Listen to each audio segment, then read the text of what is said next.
If they're asking for help, I think what we should all do is to really hear them out, because more often than not, in my experience, when parents have really kind of forced college as the only path, there are some hiccups and it's not always as smooth. And we really don't want kids to fail to figure out how to thrive.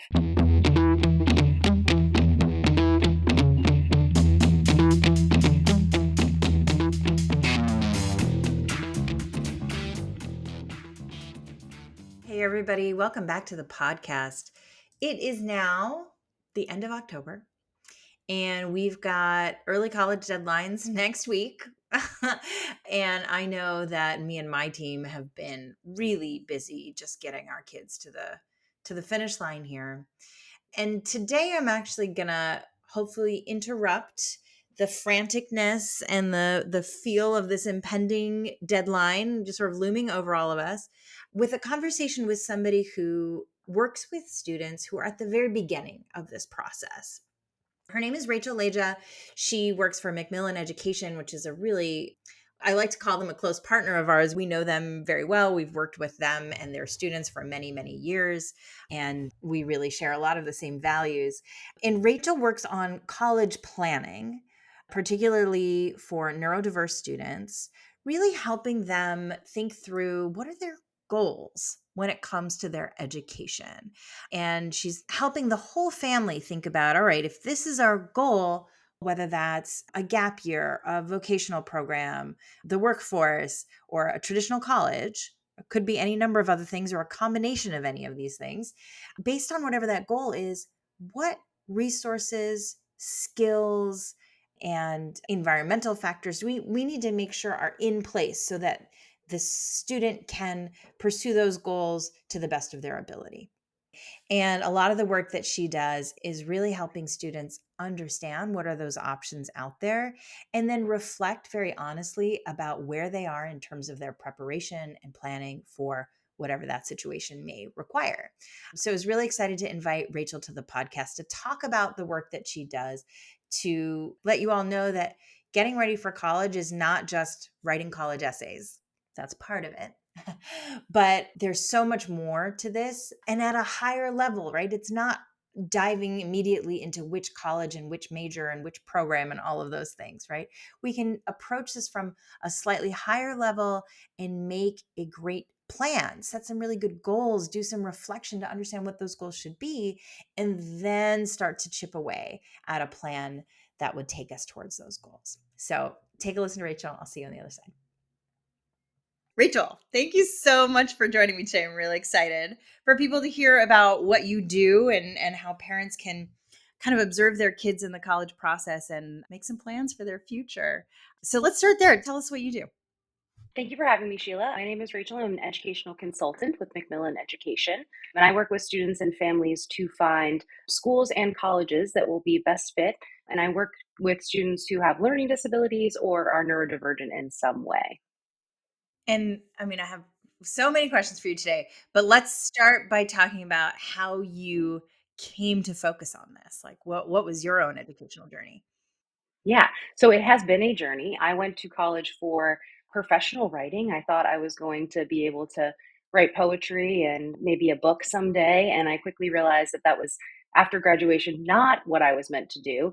But I had been working in a after school program at a local Catholic school near my college, and I really, really liked working with kids. And so when I had the opportunity to join a day and boarding school to work as a teacher and to also get my master's in special education, I took that opportunity and shifted gears a little bit from the writing background. I was able to utilize my writing background in my teaching work. I taught mainly English and writing and study skills. So that was really helpful for me to have that background, but certainly was not what I had planned to do. And after teaching for many years in a boarding school environment, I moved to work at a day school in Connecticut, and that's where I really started doing a lot more college planning with students and college counseling. And so after my time there ended, McMillan seemed like a perfect next step that kind of allows me to continue to pull from everything from my original professional writing degree to my special ed background to my experience with college counseling. It's so great when it all comes together like that. Yeah, we love that. So you talked about college planning and college counseling as two different things. Can you kind of define those for us and talk about the differences? Yeah, so really depends on when we start the process with a student and a family. Sometimes I will begin the process as early on as freshman year with a family who might just need a little bit of a longer runway to kind of either get their student on board or to really understand themselves what they're getting into. So college planning can be a lot more based on kind of what are our goals long term and what do we need to do now while we are in high school in order to get there. And then kind of the college counseling and the actual getting into the meat of the applications and things starts to happen a little bit more in junior year, and then certainly in summer leading up to your senior year. And right now I'm in the thick of a lot of that applications work with seniors. Right. It's funny because it used to be that the busy season was really, August, September, October, but now I find all year long is the busy season. I don't know if you're finding that as well. So you mentioned you work with a lot of kids who have learning differences or some kind of neurodiversity. How does that change the way you approach college planning or counseling with them? That's a great question. It really depends. I work with students that come from different educational backgrounds. So if I'm working with a student who has a public school education and they are on an IEP or a 504, a lot of times the first thing that I'll do, even before I really meet a student or a family, is to review a lot of that documentation so I can start to understand that student's profile. The same can be said for students that are not in a public school setting. I always start with kind of document review so I can understand who the student is on paper. Obviously, follow that up with meeting them in person and talking with family and sometimes teachers and things like that. But I really think that the number one thing for me to understand is what are the students' needs now and how might that translate to the college setting. Many students that I work with are already in specialized settings now, so they might be in a private school that caters to students with a learning disability. And so that student might not be as aware of the support that they're going to need because it's so baked in to their everyday experience. So sometimes with those students, it's kind of taking a moment to unpack, okay, what are the things that you might not recognize as, extra support that you're getting now, but that have been crucial to your success in high school. And when we identify those things, that becomes part of the greater conversation about the type of school that you want to go to. What are the things that you're interested in academically? What size of a school do you want to be in? What area of the country? So I think first learning what a student needs to be academically successful is very important, and then kind of collaborating with parents as well around kind of what they're seeing at home, because it's not just always kind of what's happening in the classroom that determines the student's college readiness or the type of environment that they might do best in. Sometimes it really helps to have an understanding of what's happening when they're not in a structured school environment as well. Right. Similarly, I often talk to students about like, what didn't you like about this place as much as what did you like? Yeah. I think it's important to look at it from both of those angles. Now, one of the things I've been thinking about lately is how do we negotiate or how do we navigate between what a student needs and what a student wants? Of course, we want to find some sort of happy medium between that, right, where they are getting their needs met and all of their hopes and dreams for their college experience met as well. But in today's society, I think we're really swayed by brand and social perception, comparison, and things like that, to the point that we have families who really believe there are only 25 good colleges in the United States, right? Which obviously that is not the case. There are lots of great colleges, and everybody's definition of great is going to be different because students have different desires and interests and needs. So, how do you navigate that conversation with families who may have, their hearts set on a college that is just not going to serve that student well? hmm That's a really good question, and it's completely different with every family and every student that I work with. And I never really know how I'm going to approach that until I've met the student, I've met the parents, and in a lot of cases, I've seen the kind of family dynamic, because that can give me a lot of information on kind of what's been going on behind the scenes, what conversations have maybe already happened, and what that student might be particularly sensitive to. Like I said, a lot of the students I work with are in structured or specialized settings where they've been receiving a lot of support, so they might be thinking, I don't need this anymore. I'm getting great grades. I have strong test scores. I'm going to be okay in college and I'm not going to need that. I'm not going to say during our first meeting to a student of like, oh no, you will. It's going to get really hard and you're going to need that.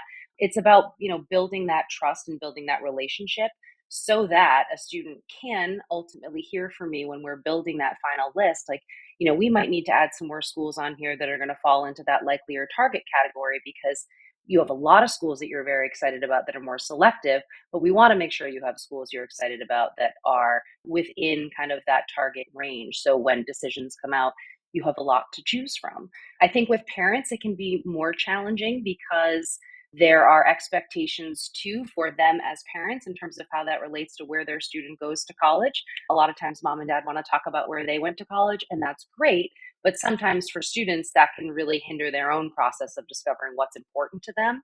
So I think, I usually try to take the long game approach and just share with students information that they need to understand their candidacy at a particular school, but also kind of what the culture and the environment is. Because oftentimes, if there's a school on a student's list that I feel doesn't fit for whatever reason, I don't need to necessarily tell that kid, hey, we need to take this off the list. Generally speaking, they and sometimes with the help of their parents and all of us together will come to that realization. So I think kind of realizing that this is still very much a student driven process and I want my kids to feel like they are in control.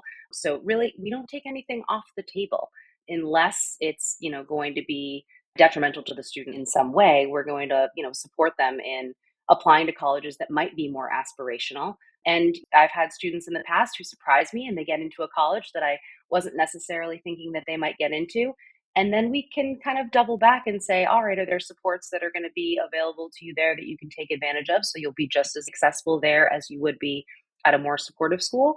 And if those things aren't there, we talk about, can we add them in using, different outside resources? So I think to answer your question, it's a delicate balancing act between parents and students. But I think ultimately when it comes down to it, if I do my job and I help to inform parents and students about what's out there, what's available, and what's reasonable for their student, generally speaking, we're all in agreement when the final list is put together.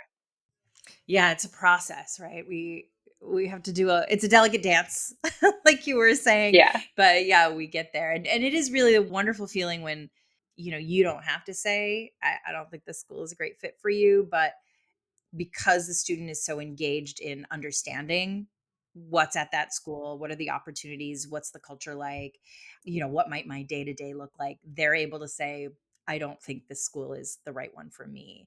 Because the thing that we're both not saying here is when it is a great match for the student, that's where the student has the most success in admissions, but also the most success in college. absolutely. And there's not just one school that is going to be that great perfect match. There are a number of them and they can match in a lot of different ways and a lot of different vectors, let's say. Mm, So your answer just now made me think of something else we were talking about, which is how watching a student go through this process of understanding their needs, thinking about, their hopes and interests in their college experience, and then actually going through the legwork of putting an application together can really highlight a lot of wonderful strengths in a student, but it also can really show a parent places where a student may need additional support or intervention before they go off to college or while they're in college. Talk to us a little bit about that. yeah, that's a great point. So I work with a lot of students and families who are considering the college path, but also maybe considering like a gap year or a PG program. That thing that I often share with parents is, the reason why these two things make sense to do together is because the college planning process is going to inform us so much about what's going to be needed to be successful, no matter what the next step is. So, in terms of thinking about using some of the college process, the search, the application process as data gathering for parents, recognizing, is your student having a hard time sticking to deadlines, or they're having a hard time making meetings with their educational counselor if they're working with somebody, outside of school, or with their guidance counselor at school. And what is that likely to indicate in a college setting? I often say to parents, if a student is really reluctant to reach out to me or to reach out to any other members of their support team, that's something we really need to work on before they head off to college, because in high school, people are looking out for you. They're making sure you're not falling through the cracks. And at many colleges, that's not going to be the case. So if I'm working with a student and I'm recognizing that their self advocacy skills are really lacking, that can be something that we start talking about with students, but also parents and teachers, about finding opportunities to improve those skills. A lot of times, one of the hardest things for students is to manage all of the different ongoing kind of simultaneous processes of applying to college. And it really does kind of mimic what's going to be happening in college. You're going to be asked to be completing work for different classes on different days with different deadlines. There's a lot to keep track of, and there's a lot of goals. And for students who struggle with executive functioning or study skills or a learning disability, that can feel very overwhelming. So we do our best to break the process down and make it as really as compartmentalized as possible. But if I'm noticing that a student is really struggling, doing multiple things at once, that might inform the fact that this particular student might want to consider taking a reduced course load in their first year, to sort of lessen the load of all those things at once.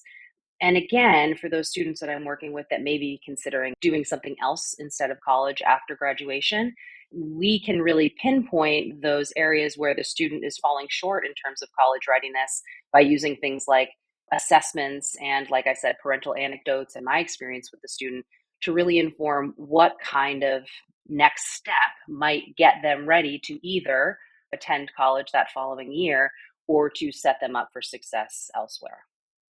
Yeah, that's a great segue to my next question, which is about helping kids plan gap years. And when we use the term gap year, it's not always a year, right?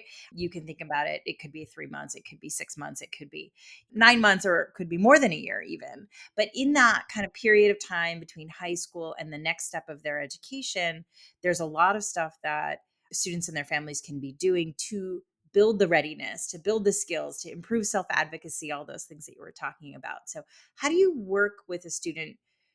I don't know, let's take both examples, a student who is open to the idea of a gap year and a student who may not be open to it but probably should think about it. How do you talk to them about the opportunities?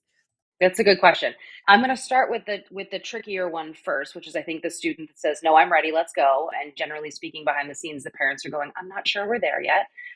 Again, it's a process of starting slow. I ask a lot of questions. I want to know about routines. I want to know about study habits. I want to know about homework completion. I want to know about communication with teachers, and even just understanding how a student communicates with their parents about what's going on at school. That can be really helpful in kind of determining the angle that I might approach the conversation with the student. If in particular right now, I'm thinking I've had a few students over the past few years who have really confided in me about the just feeling like they need a break from school. They need a little bit of a break from being in an academic environment.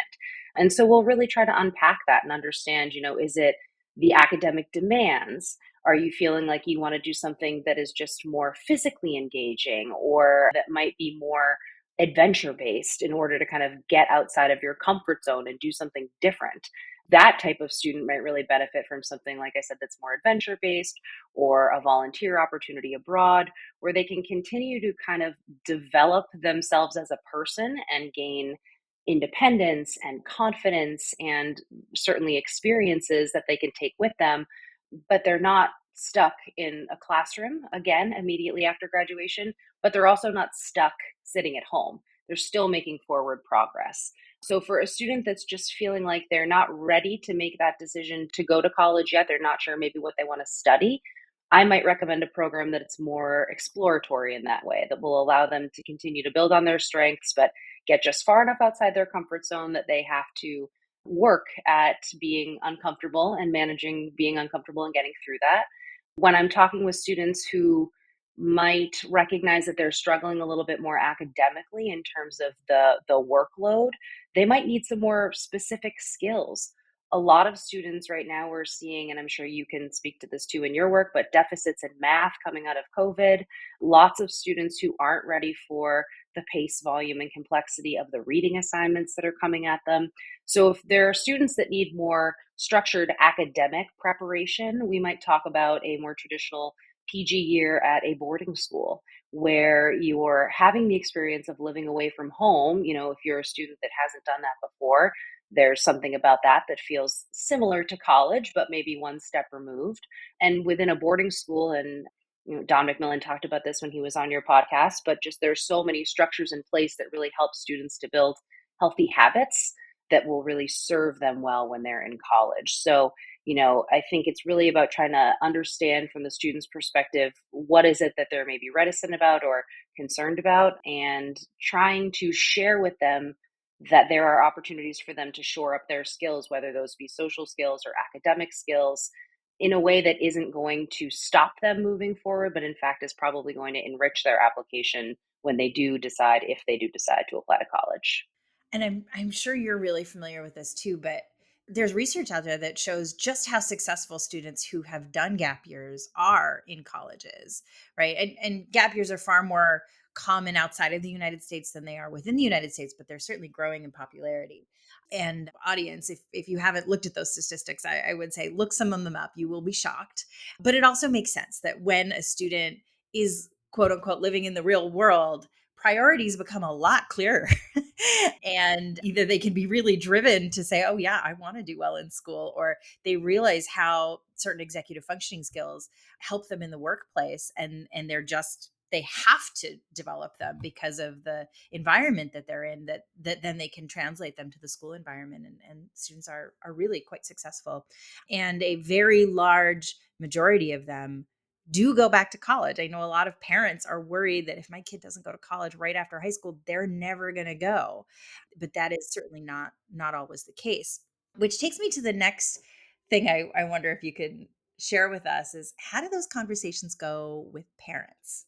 Because I know even if the kid is saying, I don't think I'm ready for college, I want a break, sometimes the parents are the ones saying, nope, you will keep going, you will go straight on. So how do you handle that? Yeah. Again, I think it's kind of easy into it and understanding why the parents feel that way. And a lot of times I find that parents are concerned that if their child doesn't go off, they're going to lose momentum, they're going to lose that steam. And of the students that I work with where we're doing that kind of parallel planning process, I remind parents that helping their students stay kind of present in the college process while also thinking about, alternatives is a good way to sort of keep their head in the college game or mindset longer. So if they've gone through the process of looking at colleges already and they've gathered recommendations and they've written some essays, they're going to be more likely to kind of be able to smoothly transition back into the application process after a gap year. So there's a benefit to doing it that way. And for the parents that are concerned that it's, going to hold their student back in some way, I often cite the same kind of research you're talking about. But I also try to highlight for parents the things that I just mentioned. Like this, there are opportunities for students to gain internship experience, to take classes at local community colleges or colleges, depending on where the program is, or traditional schools. There's lots of opportunities for students to do things that are structured and that are going to be moving their son, daughter, child forward in terms of their progress. But it's also going to be probably developmentally more appropriate for them if their child is asking for that. My guess is that they know that they're going to struggle. And if they're asking for help, I think what we should all do is to really hear them out, because more often than not, in my experience, when parents have really kind of forced college as the only path, there are some hiccups and it's not always as smooth. And we really don't want kids to fail to figure out how to thrive. We'd like to avoid that if we could. Right. I mean, that's the whole goal, isn't it? Is to help them launch. They got to figure this thing out on their own, right? And sometimes it's a really hard pill for a parent to swallow, that they may not be on the same timeline as all the neighborhood kids, for example, Hmm. but it may be what their child actually needs, and it's going to help them succeed even more in the future. And it can be a lot easier for a student to transition back to college or to the idea of college if they have had a chance to just kind of, like we had said before, think about what they want to do. And so also kind of sharing with the parents that sometimes it seems like we're kicking the can down the road, but we really might be saving ourselves some heartache and some struggle later on, to really identify that if this is what needs to happen now, chances are they're going to be better set up for success later on. Absolutely. So we're coming to the end of our time. Any final wisdom you want to share with us, or advice that you want to give to parents at this time, right before early deadlines are, are about to hit Yeah. us?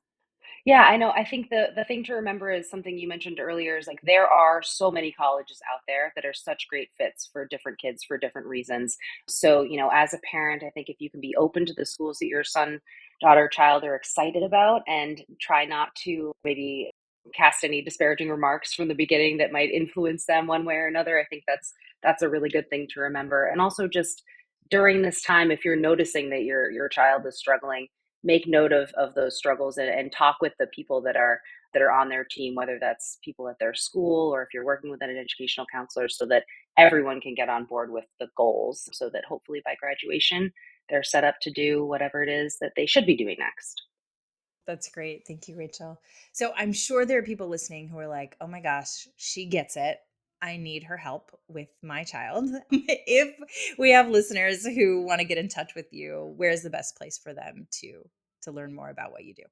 Yeah, you can visit McMillanEducation.com, McMillan.com. You can find me there. And if your son or daughter doesn't need necessarily that academic support, I work with many other fantastic counselors who follow a lot of the same processes that I've described here that would probably be helpful to you as well. Great. And I'll make sure that's all linked in the show notes. Well, Rachel, thank you so much for your time today. It was really lovely talking with you. Thank you, Sheila. It was great to be here. All right. We'll see you again soon. Thanks.